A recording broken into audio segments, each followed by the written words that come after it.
కృపగల తండ్రి, పరిశుద్ధుడైనటువంటి ప్రభువు, ఆయన చేసినటువంటి చేతి కార్యములన్నిటి మీద కూడా ఆయన కృపా సహాయాన్ని అందిస్తూ ఏ ఒక్కరు నశించిపోకుండా అందరూ కూడా రక్షించబడి నిత్యజీవం పొందుటకు మన కొరకు బలిగా అర్పణగా అర్పించుకొని బలియాగమైనటువంటి యేసయ్య నామములో తిరిగి కృపా సన్నిధికి మనమంతా కూడా చేర్చబడటానికి ప్రభు ఇచ్చినటువంటి జీవాన్ని బట్టి ప్రభుకు కృతజ్ఞత స్తుతులు చెల్లిస్తూ ఉన్నాను.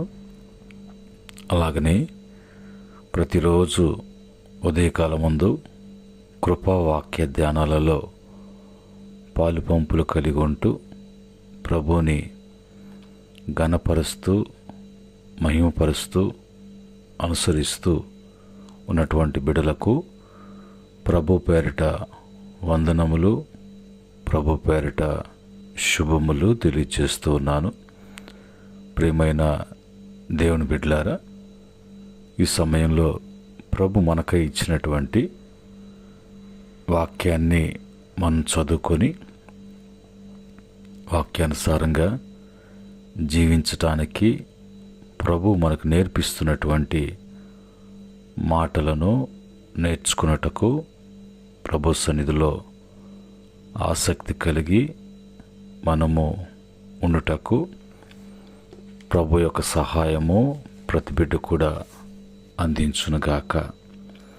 ఈ సమయంలో 2వ దినవృత్తాంత గ్రంథాలు 19వ అధ్యాయము 11వ వచనములో ఉన్నటువంటి మాటను చదువుకొని ప్రార్థనాపూర్వకంగా మనం ధ్యానం చేద్దాం. 2వ దినవృత్తాంత గ్రంథాలు 19వ అధ్యాయము 11వ వచనములో ఉన్నటువంటి మాటని చదువుకుందాం.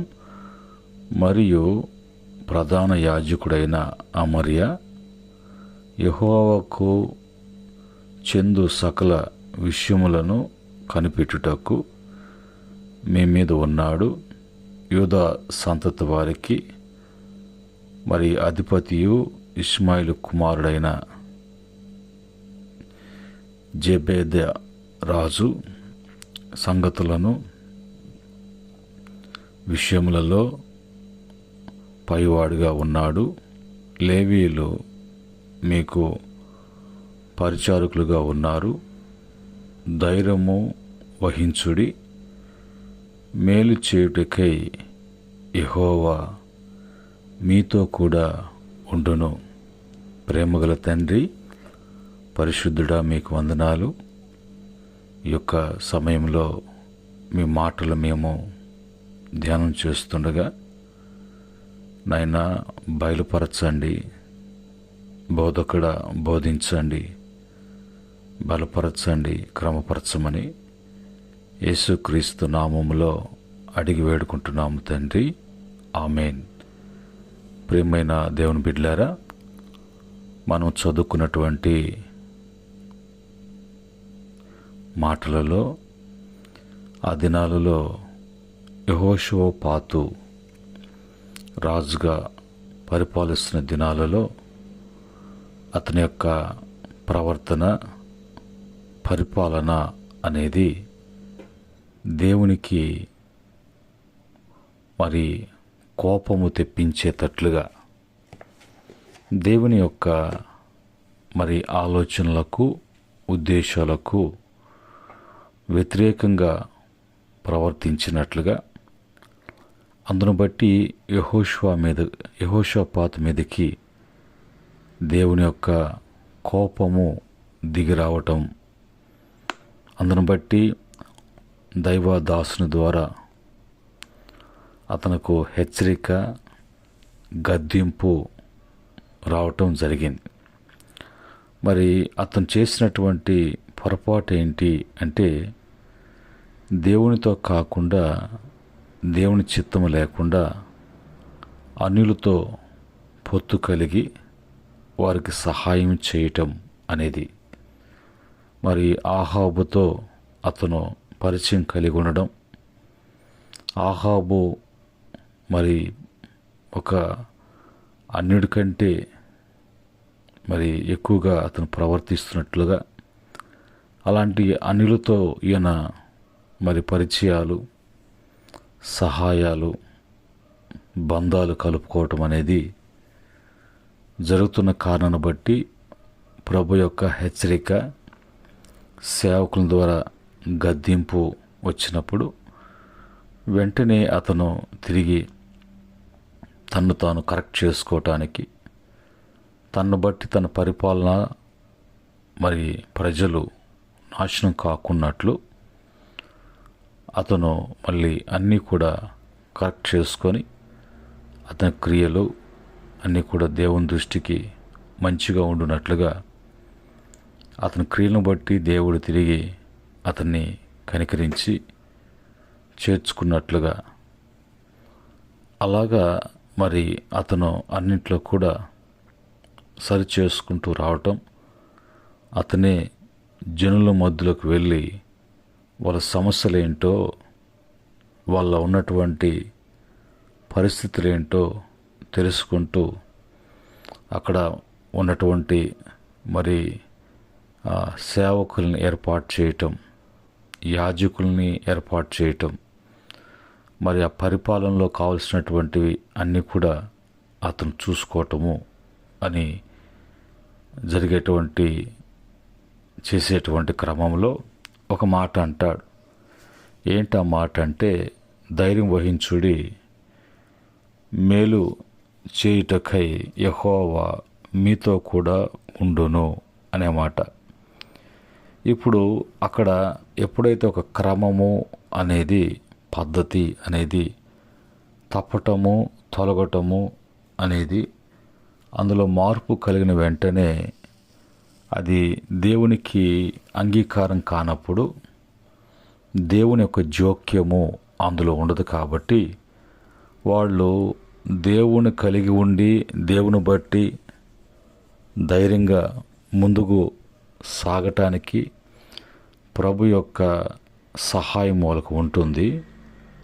దేవుడు కాకుండా ఒకవేళ వాళ్ళు ఏదన్నా చేయటానికి పూనుకొని ముందుకు వెళ్తే వాళ్ళ యొక్క జీవితాలలో దేవుని యొక్క సహాయం లేదు. కాబట్టి ధైర్యం చెందినటువంటి వారుగా వారి జీవితాలలో ఏ మేలు కూడా చూడలేనటువంటి కలిగి ఉండటం అనేది లేకుండా పోతుంది. అందుకనే ఇప్పుడు ఆ ప్రజలకు మరి ప్రభుని గురించి తెలియచేయటం, ప్రభు యొక్క వాగ్దానాలు జ్ఞాపకం చేసుకోవటం, పితరులతో ప్రమాణం చేసినటువంటి జ్ఞాపకం తెచ్చుకోవటానికి, అలాగ వాళ్ళని మరి దేవుని మాటలను బట్టి బలపరచటం అనేది ఇక్కడ జరుగుతున్నటువంటి పరిస్థితులు బట్టి. అయితే ఈరోజు మనకు కూడా మనం దేవునితో కాకుండా దేవుని బిడ్డలతో కాకుండా దేవుని విడిచి దేవునికి ఇష్టం లేనటువంటి అన్యుల యొక్క పొత్తు, అన్యుల యొక్క ఆచారాలు ఏది కూడా మనం చేయకూడదు. చేసినప్పుడు ఆటోమేటిక్గా దేవుని యొక్క సహాయానికి, దేవుని యొక్క మేలుకు, దేవుని యొక్క కార్యాలకు అసలు దేవుడే జోక్యం చేసుకోకుండా ఆయన మౌనం అయ్యాడంటే భూమి మీద ఏ మానవుడు కూడా ఏ విధంగా సాహసించినా మరి కార్యాలు చూడలేడు, చేయలేడు. అతని జీవితానికి పర్థం లేనటువంటి పరిస్థితిగా మార్చబడుతుంది. ఈరోజు మరి ప్రభు యొక్క మాటలు మనల్ని బలపరుస్తూ మనం ధైర్యం వహించాలి. ధైర్యం వహించినప్పుడే మనం ప్రభులో నిలిచి ఉండగలం. ధైర్యం వహించినప్పుడు దేవుని యొక్క మేలు మనము చూడటానికి, తిరిగి దేవుడు మనకు మేలు చేయటానికి, ఆయన మనతో కూడా ఉండటానికి, మనతో ఉండి జరిగించటానికి ప్రభు యొక్క సహాయము ఎల్లవేళ మనకు అందించబడుతుంది. ఈరోజు ధైర్యం వహించడాన్ని బట్టి ప్రభు మేలు, ప్రభు తోడు అనేది ఇక్కడ తెలియచేయబడుతున్నటువంటి మాటలు. ఈరోజు ధైర్యం వహించుడి అంటే అర్థం ఏంటి అంటే, దేనికి కూడా మనము భయపడకుండా ఉండడం అనేది, మనసును స్థిరముగా ఉంచుకోవటం అనేది, కష్టకాలాలలో వెనకడుగు వేయకుండా ముందుకు సాగడం అనేది, హృదయాన్ని బలపరుచుకోవడం అనేది మనము ఆ విధంగా చేసేటువంటి వారుగా ఉండాలి.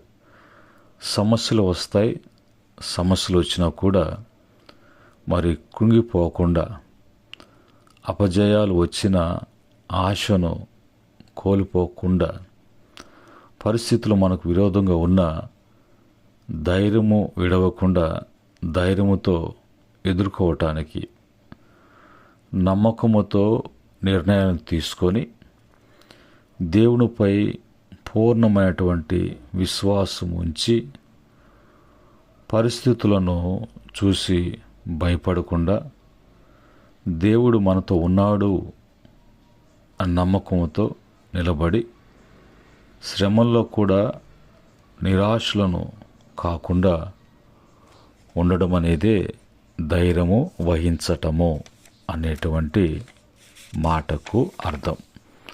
ఆ క్రమంలో మనము మరి ఆధ్యాత్మికంగా, దైవికంగా బైబిల్ యొక్క భావముతో మరి భయపడకుండా ధైర్యం వహించటం అనేది, దేవుని యొక్క సన్నిధి సహాయం మనకు ఉన్నందున, మనకు ఉంది అని భయానికి చోటు ఇవ్వకుండా చూసుకోవాలి. ఈ యొక్క ధైర్యములో విశ్వాసము, ఆశ దేవుని మీద ఆధారపడినప్పుడు మనము ధైర్యము వహించగలం.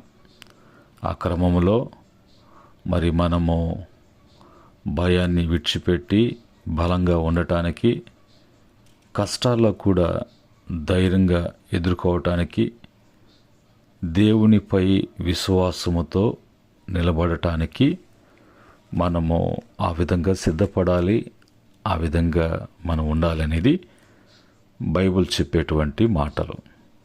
ఈరోజు మరి దేవుడు ఆ విధంగా ధైర్యం వహించినప్పుడు మేలు చేయుటకై ప్రభు మనతో కూడా ఉంటారనేది మనం ఖచ్చితంగా నమ్మి ఆ మాటలు హృదయాల్లో ఉంచుకొని ముందుకు సాగాలి.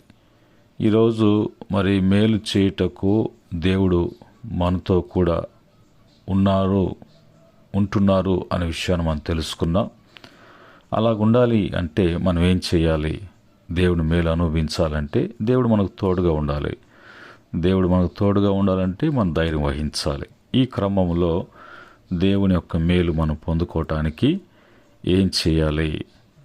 యోబు గ్రంథము 22వ అధ్యాయము 21వ వచనములో, ఆయనతో సహవాసము చేసిన ఎడల నీకు సమాధానం కలుగును, అలాగున నీకు మేలు కలుగును. మొదటిగా మన సహవాసము అనేది దేవునితో చేయాలి.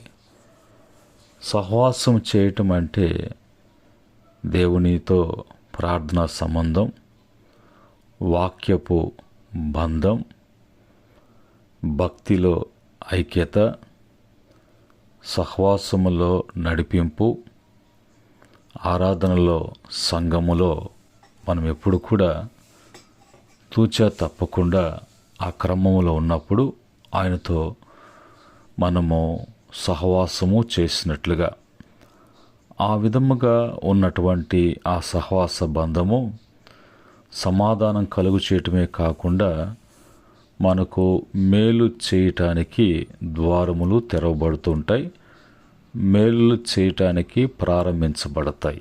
అది మొదటి రీజన్. రెండవదిగా కీర్తన 31 కీర్తన 19-20 మరి చరణములలో అక్కడ అంటాడు, నీ యందు భయభక్తులు గలవారి నిమిత్తము నీవు మరి దాచి ఉంచిన మేలు ఎంతో గొప్పది. నరుల ఎడల నిన్ను ఆశ్రయించు వారి నిమిత్తం నీవు సిద్ధపరిచిన మేలు ఎంతో గొప్పది. మనుషులు కపటోపాయములు వారిని అంటకుండా నీ సన్నిధిని చాటున వారిని దాచుచున్నావు. వాక్కలహము మానిపి వారిని గుడారముల్లో దాచుచున్నావు. రెండవదిగా మనలో ఉండవలసినటువంటిది మరి భయభక్తులు. ఈ భయభక్తులను బట్టి దేవుడు నరులకు మరి చేస్తానటువంటి మేలు, నరులకు చేసేటువంటి మేలు ఎలాగుంటుందంటే, మనిషిలో ఒక కపటోపాయము, కపటం కలిగినటువంటి వారు ఉంటారు. వారు కపటోపాయములో మనము చిక్కుకోకుండా ఆయన సన్నిధి చాటున దాచటానికి ఎదుటి వాళ్ళు మనం మంచిగా మాట్లాడినా, ప్రేమగా మాట్లాడినా, దయగా మాట్లాడినా, ఆప్యాయంగా మాట్లాడినా ఆ యొక్క మరి మాటలలో ఉన్నటువంటి తప్పును పడుతూ వాక్కు నోటి నుంచి మాట వచ్చి రాకముందే కలహానికి దిగేటువంటి మనుషులు ఉంటారు. ప్రతి స్థలంలో ఉంటారు, మన ప్రక్కన కూడా ఎప్పుడు ఉంటారు. అలాంటి సందర్భం వచ్చినప్పుడు ఆ కలహాన్ని మాన్పి తన సన్నిధి గుడారములో ఆయన దాచేటువంటి దేవుడిగా ఉన్నాడు. రెండవదిగా మనకు మేలు జరగాలంటే. మూడవదిగా కీర్తన 34 కీర్తన 10వ చరణంలో, సింహం పిల్లలు లేమి గలవై ఆకలి గొనును, యెహోవాను ఆశ్రయించు వారికి ఏ మేలు కొద్దువై ఉండదు. మూడవ రీజన్ మేలుకు మరి దేవుణ్ణి ఆశ్రయించాలి. దేవుణ్ణి ఆశ్రయించటం అంటే ఆధారపడాలి.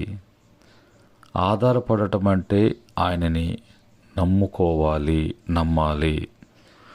ఆయన మరి పెట్టినటువంటి మరి షరతులు కానీ, ఆజ్ఞల మార్గం కానీ, క్రమశిక్షణ కానీ అది సంతోషముతో అంగీకరించేటువంటి భావనతో విధేయులై నడుచుకునేటువంటి క్రమము ఆయన్ని ఆశ్రయించినట్లు. అలాంటి వారికి మరి ఆ ప్రభు ఏ కొదువ లేకుండా, ఒకవేళ ఉన్నటువంటి సింహము అనేది మరి అది జనరల్గా ఎత్తుకున్న, బైబిల్ ఎత్తుకున్న అదొక గొప్ప జంతువుగా దాని యొక్క అలవాటులు, దాని యొక్క ప్రవర్తన అనేది గొప్పగా మరి ఎత్తి చూపిస్తూ ఉంటారు.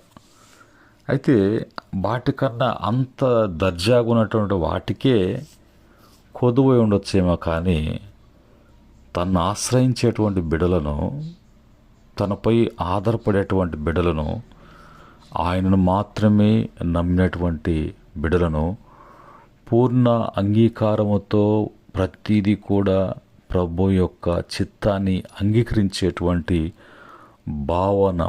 భావముతో విధేయతతో కూడినటువంటి ఆ ప్రవర్తన అనేది మేలు చేసేటువంటి మేలు ఎలాగుంటుందంటే, అది నీకు కొరత, కొదువు అనేది లేకుండా చేసేటువంటి మేలుగా ఉంటుంది.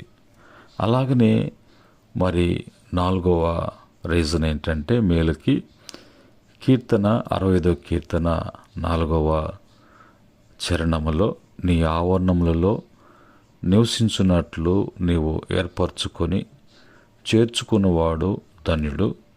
నీ పరిశుద్ధాలయము చేత, నీ మందిరములోని మేలు చేత మేము తృప్తి పొందిదాము అని అంటాడు. కనుక ఇప్పుడు మేళ్లతో తృప్తి పొందటం అనేది అది లోకములో ఉన్నటువంటి మనుషులలో ఎక్కడ కూడా అది లభించదు. ఒకవేళ లభిస్తుంది అని పరుగులు తీస్తే ఉన్నది ఊడిపోవటమో, ఉన్నది పోగొట్టుకోవటమో, కలిగి ఉన్నది వాళ్ళకి అప్పజెప్పి రావటమో, మరి ఏదో ఒక విధంగా నష్టపోవటం అని జరుగుతుంది. అయితే ప్రభు ఆయనతో సహవాసం చేసేటువంటి వారిని, ఆయన యందు భయభక్తులు కలిగినటువంటి వారిని, ఆయన్ని మీద ఆధారపడేటువంటి వారిని ఆయన ఏర్పరచుకున్నటువంటి బిడలుగా ఉంటారు. ఆయన ఆవరణములో వారిని చేర్చుకునేటువంటి వారుగా ఉంటారు. ఆయనలో, ఆయనతో, ఆయన సన్నిధిలో వాళ్ళు ధన్యులుగా ఉండటానికి తన పరిశుద్ధాలయములో ఆయన ఏవైతే ఉంచి ఉన్నాడో, పరిశుద్ధాలయములో ఏమైతే కలిగి ఉన్నాయో ఆ యొక్క మందిరములైనటువంటి మేళ్ళు చేత తృప్తిపరుస్తూ బిడలను దేవుడు ఆ విధంగా నడిపిస్తూ ఉంటాడు అనేటువంటి భావనతో ఈ యొక్క మాటలు తెలియచేయబడుతున్నాయి. 4, మరి మందిర సహవాసంలోకి, సన్నిధిలో ఎప్పుడు కూడా మనం కనిపించేటువంటి వారంగా ఉండాలి. అలాగనే 5వదిగా బైబిల్లో చెప్పేటువంటి మాట 84వ కీర్తన 11వ చరణములో, దేవుడైన యెహోవా సూర్యుడును కేడెమునై ఉన్నాడు. యెహోవా కృపయు ఘనతయు అనుగ్రహించును. యథార్థంగా ప్రవర్తించు వారికి ఆయన ఏ మేలును చేయక మానడు. 5వదిగా మరి యథార్థతను బట్టి ఆయన దేవుడు సూర్యుడును కేడెము మనకు. ఆయన కృపయు ఘనతయు ఆయన వలన అది మనకు మరి మేలుగా ఇవ్వబడుతున్నటువంటిది.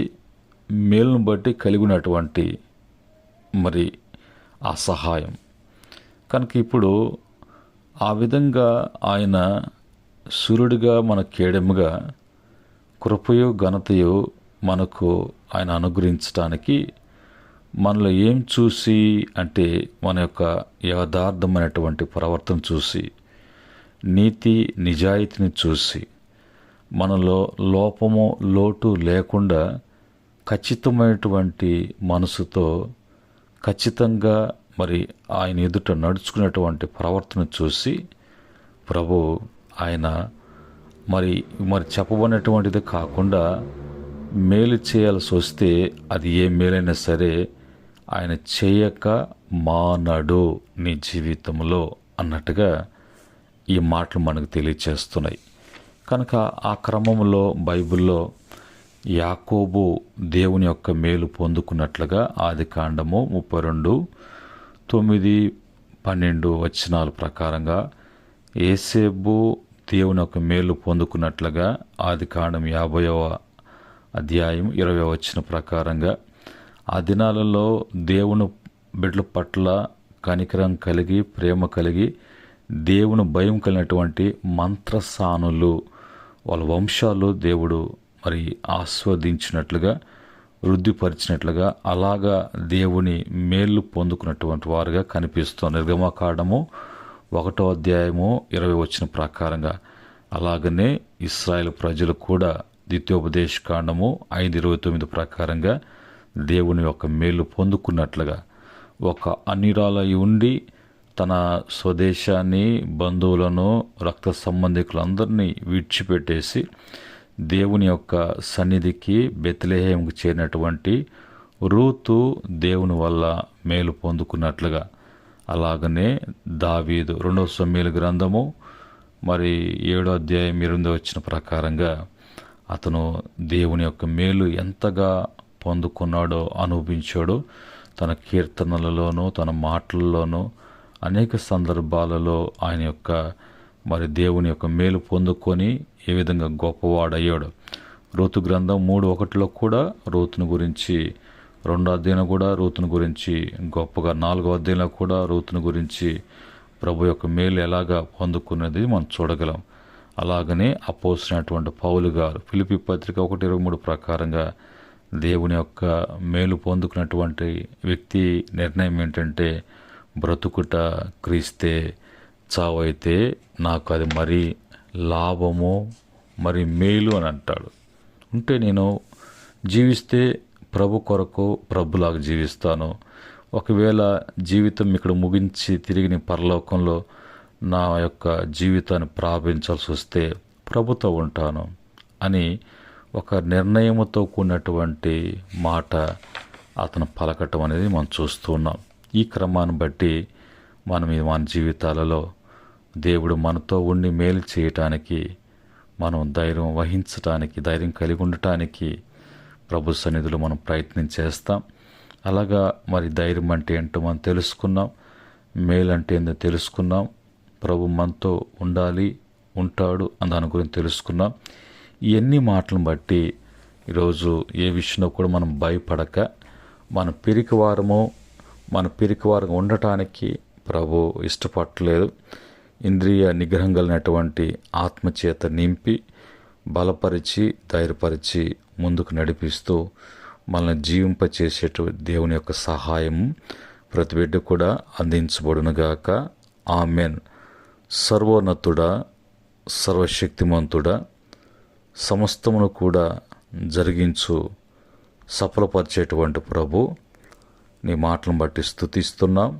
ఈ మాటలు బిడ్డలు అందరూ కూడా వింటూ ఉన్నారు. ఈ మాటలు బుద్ధి గంతల వరకు తీసుకెళ్ళండి. ప్రతి బిడ్డకు వారి వారి భాషల్లో వాళ్ళు వినటానికి సహాయం చేయండి. ప్రతి బిడ్డ కూడా అధైర్యపడక, కురింగిపోక, నిరుత్సాహపడక తండ్రి ధైర్యపరచండి. బిడ్డలకు మేలు చేయండి. ఎప్పుడు కూడా మీరు తోడు లేకపోతే జీవించలేము నాయన. మరి భక్తులు ఆకాశమందు నిన్ను చూసి బ్రతికారు, కానీ భూలోకంలో ఉన్న వాటిని బట్టి వాళ్ళు ఎప్పుడు కూడా అతిశయించలేదు నాయన. మీ బిడ్డలైనటువంటి మేము ఎప్పుడు కూడా మీ మందిర పాద సేవలోనే మేము మేలు పొందుకోవాలి, కానీ మాకు మిగతా మరి సహాయం మేలు అనేది ఎక్కడి నుంచి కూడా మాకు వద్దు ప్రభువా. అవన్నీ కూడా మా జీవితాలని పాడు చేస్తాయి. నీ మేలు, మీ సహాయము, మీ తోడు, మీ సన్నిధి చాలనైనా మా జీవితాల్లో మేము ఆనందించడానికి, సంతోషించడానికి అటు కృప ప్రతి బిడ్డ కూడా అనుగ్రహించమని యేసుక్రీస్తు నామంలో అడిగి వేడుకుంటున్నాం తండ్రి. ఆమెన్. సమస్త జ్ఞానముకు మించిన పరలోకమందున్నటువంటి మన తండ్రి ప్రేమయు, మన రక్షకుడు, మన ప్రియ ప్రభువు, మన కొరకు తన ప్రాణాలని అర్పించినటువంటి యేసుక్రీస్తు వారి యొక్క కృపయు మనలను క్రమపరిచి తొట్టిల్లకుండా ఆయన చేత ముద్రించబడి సంఘముగా సిద్ధపరిచి ప్రభు ఎదుట నిలబెట్టబోతున్నటువంటి పరిశుద్ధాత్మ యొక్క ఆనంద సంతోషాలు మాటలు వింటున్న బిడలకు, అనుసరిస్తున్న బిడలకును, సకల పరిశుద్ధులకును, ఆయన దాసులకును సదా తోడై ఉండి నడిపించునుగాక. ఆమెన్. దేవుడు మిమ్ములను, మీ కుటుంబాలను కలిగిన యావత్తును కూడా దేవుడు దీవించునుగాక. మీకందరూ కూడా దైవాశీస్సులు కలిగి ఉండునుగాక. ఆమెన్.